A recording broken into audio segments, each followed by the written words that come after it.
Nakatanim sa bawat tingkad ng liwanag ang mga kwento ng mga taong sa dilim ng kahirapan ay naninindigan, lumalaban at nagpupunyagi.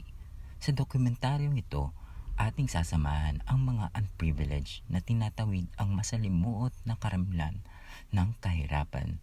Ang kanilang mga mata ay nagsasalaysay ng mga pangarap, sakripisyo at diwa ng pag-asa sa kabila ng kagipitan. Kaya't kasama natin ngayong araw, tara't buksan ang mga pinto ng pag-unawa. Samahan ninyo kaming tuklasin ang mga kwento sa likod ng mga ngiti, sa mga pag-iyak na itinatago at sa tapang na nagmumula sa mga puso ng mga unprivileged.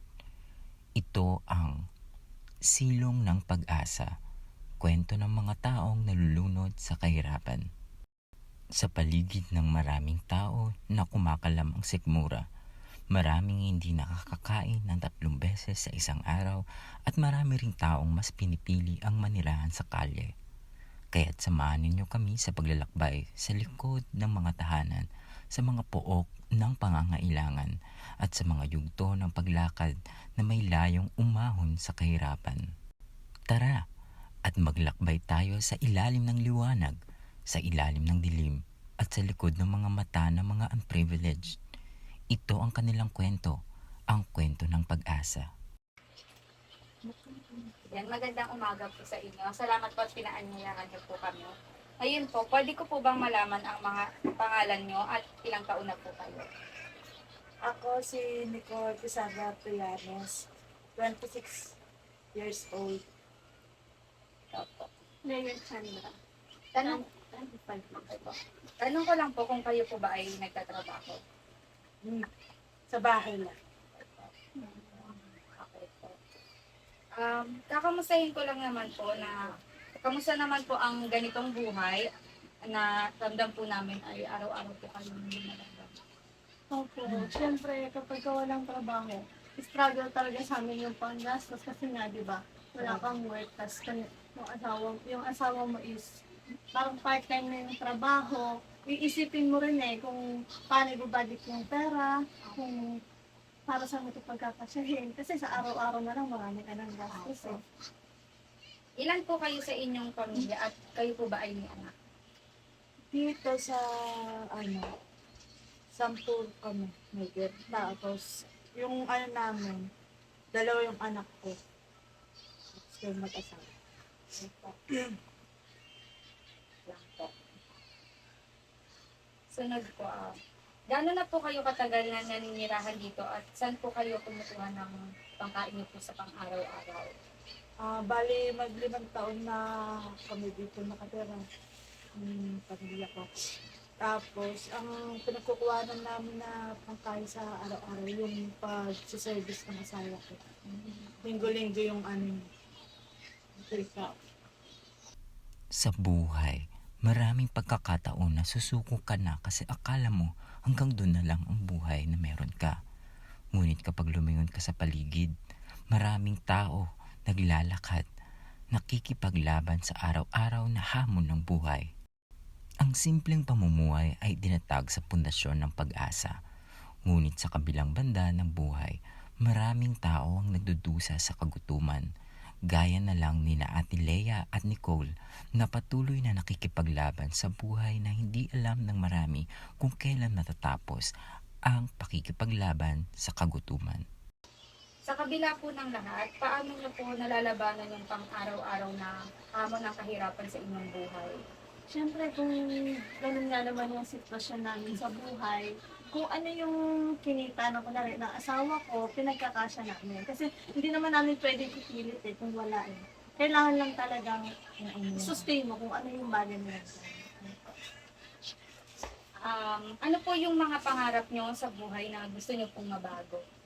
Siyempre, kung ano yung kinatatayaan ng buhay namin ngayon, gusto namin mabago yun in the future. Hindi man ngayon, kumbaga, may proseso kasi yan Sabi nga nila, trust the process. Hindi naman habang buhay ganito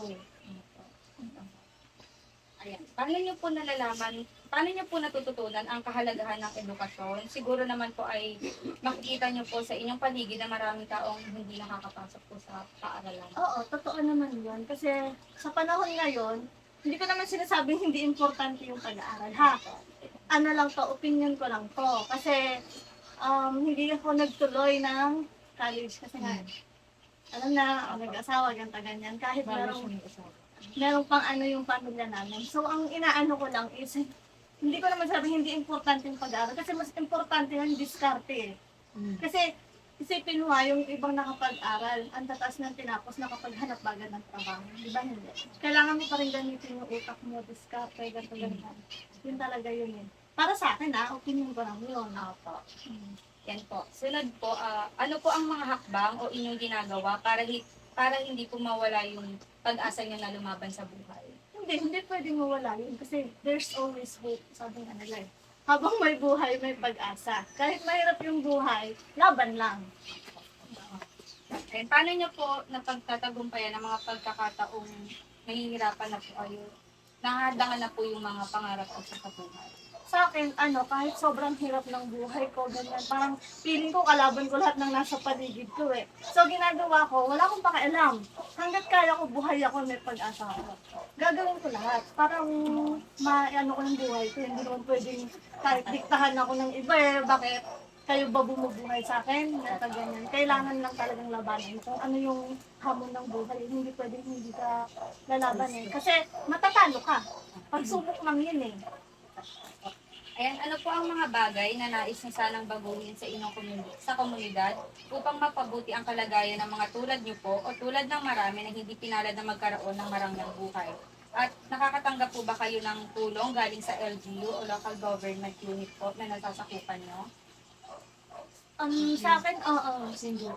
Oo, kasi ko eh, solo parent ako.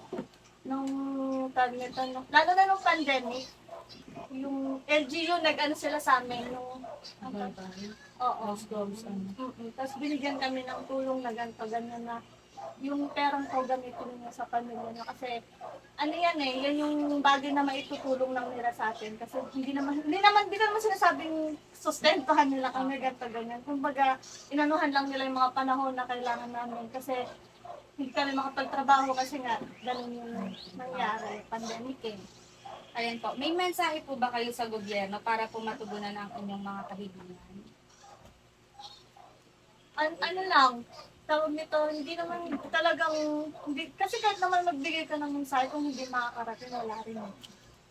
Kahit ano na lang, sabihin na lang natin na na siguro may mas mahihirap pa sa amin, gano'n na mas kailangan nila ng tulong sa amin. Kasi hanggat kaya pa naman namin, pwede pa eh. Ayan, paano niyo po hinihimok ang inyong sarili na patuloy na mangarap at magsumikap sa kabila ng mga pagkakataon na umaharap po kayo sa problema, lalo na po ngayon na tumataas po ang mga bilihin? Para sa akin, kahit tumaas, ganito, ganyan, iisipin ko pa rin talaga yung kahalagahan ng buhay. Na hanggat nandito ako, hanggat kaya ko pa, sige lang yan, sige. Sa huli, sa ilalim ng kumukuti-kutitap ng mga bituin, naroon ang pag-asa para sa mas maganda at makulay na bukas. Ayan po, ano po ang inyong mga natutunan na hamon? Ano po ang inyong mga natututunan sa hamon ng buhay na kinakaharap niyo sa araw-araw?